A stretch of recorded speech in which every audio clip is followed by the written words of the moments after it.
A special thank you to each of our subscribers who make this channel possible. Here's today's story.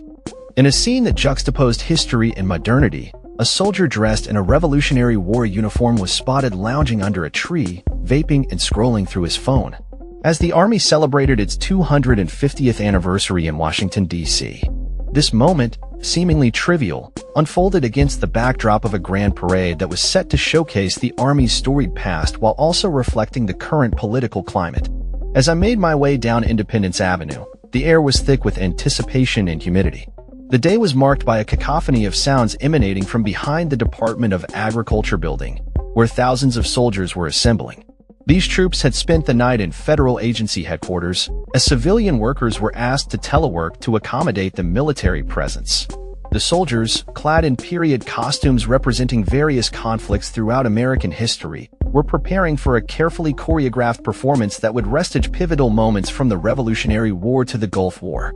Interestingly, these uniforms were rented from Hollywood, adding a layer of theatricality to the proceedings. A year prior, when the Army first filed for a permit to celebrate this milestone, the plan was modest, around 300 personnel and 4 cannons with a few folding chairs. However, the event's context dramatically shifted, coinciding with President Donald Trump's birthday.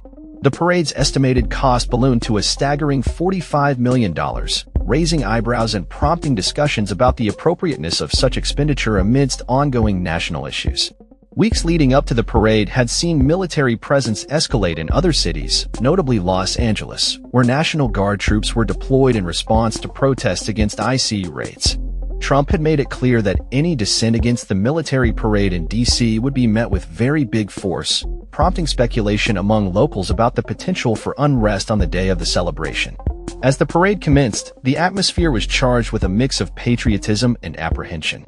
In Minnesota, a tragic incident unfolded as 2 Democratic lawmakers were shot by a gunman impersonating a police officer, casting a shadow over the day's festivities. Meanwhile, in D.C., soldiers found themselves booing a passing unit, an act described as a means of maintaining morale and unity among troops. One soldier explained that many of his men were young and had never visited D.C. before, making the experience both exciting and surreal. The parade featured a diverse array of units, including Green Berets and bands, all while a woman in a white dress observed from a luxury high-rise. As I approached the mall, I noticed a jumbotron flashing recruitment ads alongside protest signs that read January 6th was an inside job.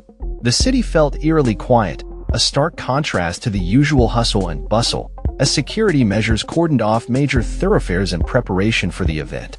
As the sun began to set, the sky darkened with wildfire smoke from New Jersey, and the Army's Golden Knights parachuted into the festivities, attempting to beat the impending rain.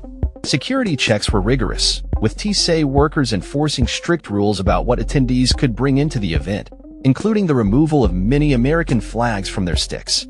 The parade itself was a spectacle, with Revolutionary War units marching in formation as onlookers cheered. Sponsors like Lockheed Martin and Coinbase were acknowledged, further intertwining corporate interests with the military celebration.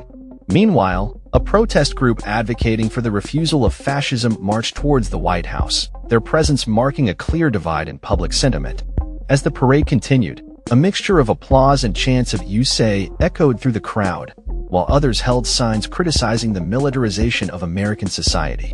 One protester poignantly remarked on the stark contrast between the $45 million spent on the parade and the struggles faced by the homeless population in the city, highlighting the ongoing debate about military spending versus social welfare. As the night wore on, the crowd began to disperse, but not without a sense of camaraderie and celebration. A man selling Trump merchandise outside the parade gates remarked on the atmosphere, suggesting that the nation needed this moment of unity amidst political division.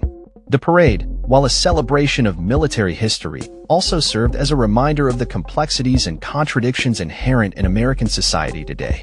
In the end, the Army's 250th anniversary parade was more than just a display of military might. It was a reflection of the current state of the nation, a blend of pride, protest, and poignant reminders of the past. As I left the event, I couldn't help but ponder the future of such celebrations in a country grappling with its identity and values. That's all for this story. We upload videos every day covering many different subjects, so hit that subscribe button to stay informed. Thanks for watching.